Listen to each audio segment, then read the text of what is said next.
AP deputy CM Pawan కళ్యాణ్కు అత్యవసరంగా శస్త్రచికిత్స జరిగినట్లుగా తెలుస్తోంది. ఇవాళ పవన్కు శస్త్రచికిత్స చేశారు డాక్టర్స్. శుక్రవారం తీవ్ర అస్వస్థతకు గురైనట్లుగా తెలుస్తోంది. ఈ తీవ్ర అస్వస్థతతో ఆసుపత్రిలో చేరారు. టెస్టులు చేసి వెంటనే ఆపరేషన్ చేయాలంటూ డాక్టర్స్ సూచించారు. కొద్ది నెలలుగా అనారోగ్యంతో బాధపడుతున్నట్లుగా తెలుస్తోంది. వ్యక్తిగత వైద్యుల సలహాతో పవన్కు ఆపరేషన్ చేశారంటూ తెలుస్తోంది. అయితే ఇప్పటికే ఈ సర్జరీ విజయవంతమైంది అంటూ కూడా డాక్టర్స్ వెల్లడించారు.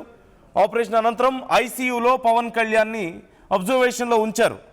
పవన్ కోలుకోవడానికి 1 వారం నుంచి 10 రోజుల పాటు సమయం పట్టే అవకాశం ఉంది అంటూ తెలుస్తోంది. అయితే అధికారులతో సమావేశం సందర్భంగా ఆయన ఒక్కసారిగా సడన్గా ఆయన హెల్త్ అప్సెట్ అయింది అంటూ తెలిసింది. వెంటనే డాక్టర్స్ దగ్గరికి తీసుకువెళ్లారు. ఎంఆర్ఐ టెస్టులు వంటివి చేసిన తర్వాత ఇమ్మీడియట్గా సర్జరీ చేయాలి అంటూ ఆయనకు సూచించారు.